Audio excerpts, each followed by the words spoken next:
Bismillahirrahmanirrahim. Assalamualaikum warahmatullahi wabarakatuh.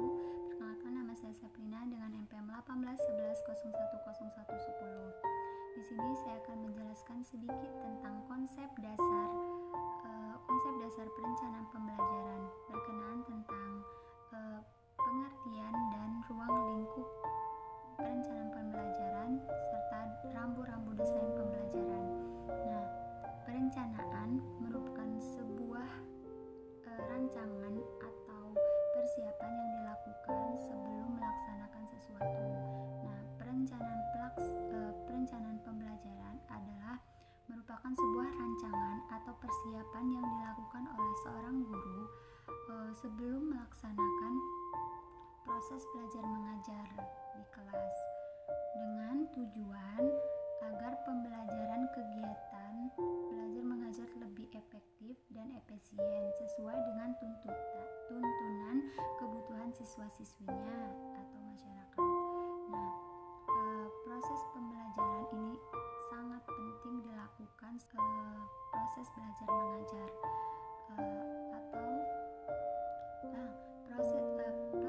perencanaan pembelajaran ini merupakan proses menyusun RPP perancangan pelaksanaan pembelajaran yang terdiri dari kegiatan memilih dan menetapkan kompetensi inti, memilih dan menetapkan kompetensi dasar, mengembangkan indikator, mengembangkan bahan ajar, mengembangkan media dan sumber belajar, serta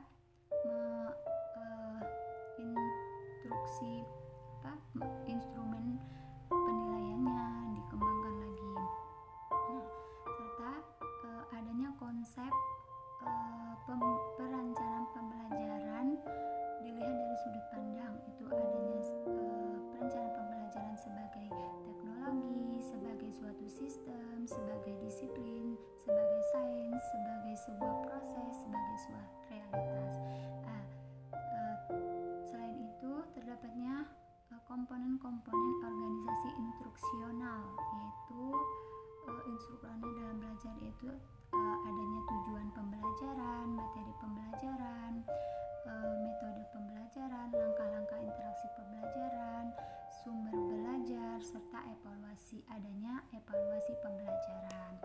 Nah, itu pengertian dari perencanaan pembelajaran.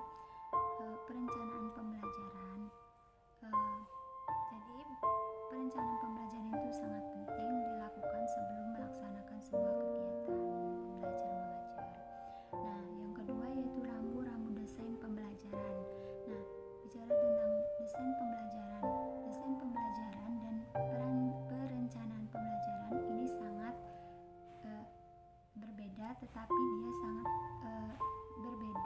Perencanaan pembelajaran dengan desain pembelajaran ini berbeda, namun dia memiliki hubungan erat, yaitu dalam program pembelajarannya. Nah, desain pembelajaran adalah praktek penyusunan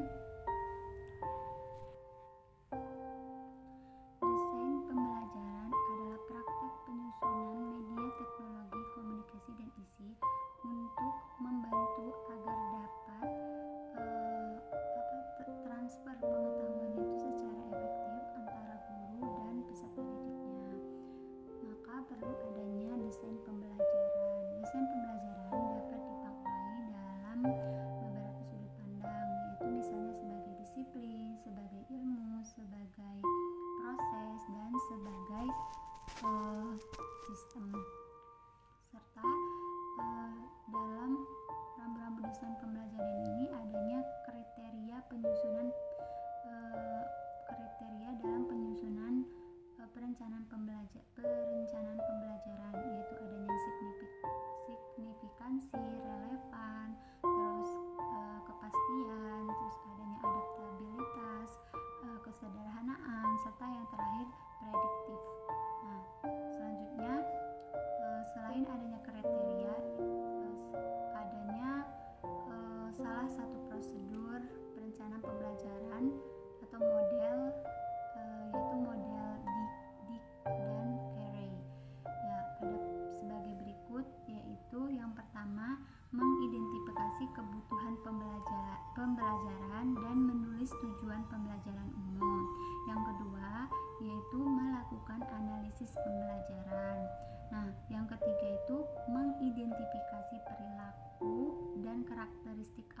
sekian. Wassalamualaikum warahmatullahi wabarakatuh.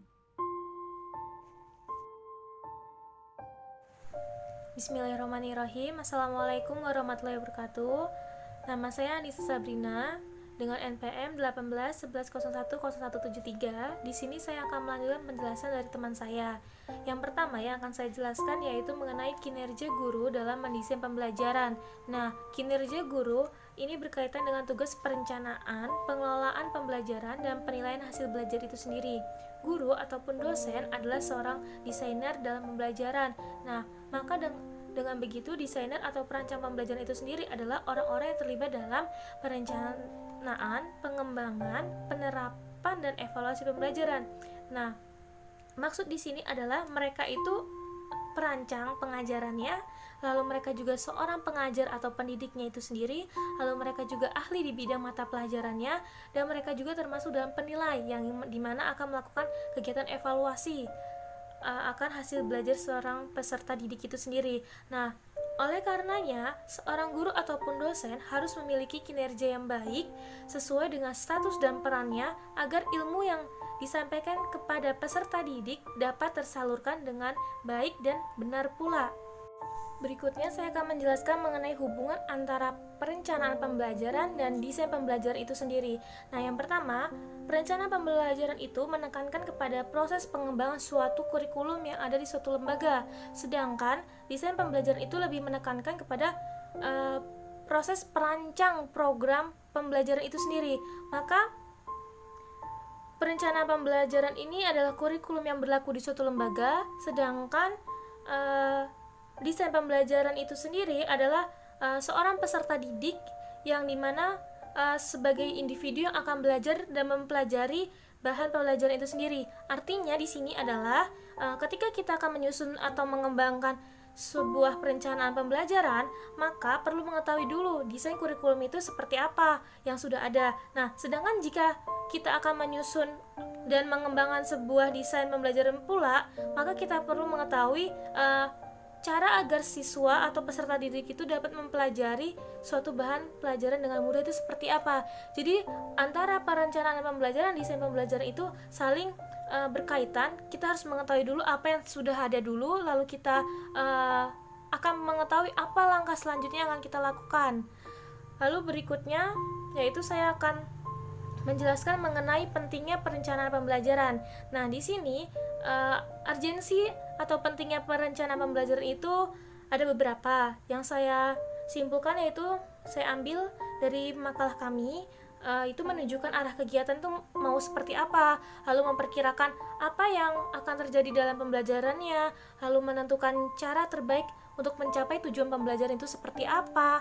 Selain itu juga untuk menentukan skala prioritas yang mana yang lebih penting atau yang menjadi utamanya, lalu menentukan alat pengukur atau standar dalam pembelajaran, dan terakhir mengadakan pengawasan atau evaluasi kinerja sasaran dan kegiatan dalam pembelajaran itu sendiri.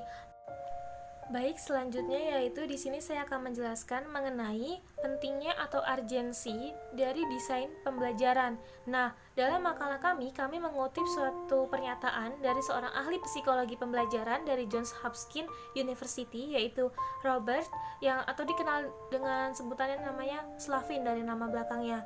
Nah, dalam kutipannya ini ia ingin menegaskan bahwa masalah yang dihadapi oleh seorang pendidik saat ini adalah bagaimana membantu peserta didik itu untuk mempelajari informasi, keahlian, ataupun konsep tertentu yang mana nantinya akan berguna ketika mereka dewasa. Nah, bagian terpenting dari ini adalah bagaimana menghadirkan suatu stimulus atau dorongan yang tepat kepada peserta didik itu sendiri. Dari pernyataan itu tergambarkan bahwa seorang Slavin ini menegaskan bahwa desain pembelajaran itu untuk memusatkan antara perhatian dan mental serta usaha peserta didik itu untuk menguasai suatu keterampilan.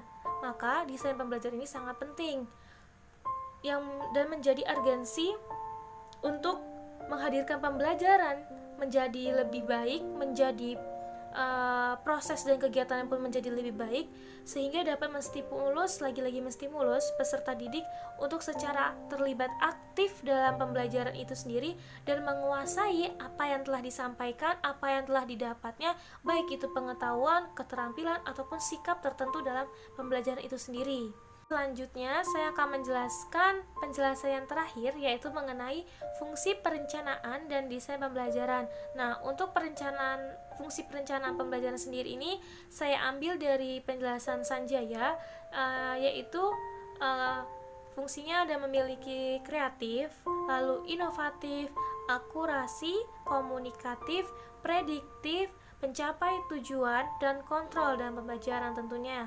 Nah, lalu untuk fungsi dari desain pembelajaran, ini meliputi beberapa. Yang pertama yaitu meningkatkan kemampuan pembelajaran, menghasilkan sumber belajar, mengembangkan sistem belajar mengajar, lalu mengembangkan organisasi menjadi sebuah organisasi yang belajar, selanjutnya juga sebagai petunjuk arah kegiatan dalam mencapai tujuan pembelajaran tentunya, lalu juga sebagai pola dasar mengatur tugas dan wewenang bagi setiap unsur yang terlibat dalam kegiatannya, lalu juga sebagai pedoman kerja bagi setiap unsur, itu baik guru ataupun peserta didiknya, lalu juga sebagai alat ukur efektif atau tidaknya suatu pekerjaan sehingga setiap saat diketahui ketetapan atau kelambatan kerja, atau untuk bahan penyusunan data agar menjadi keseimbangan kerja, menghemat waktu, tenaga, alat, dan biaya.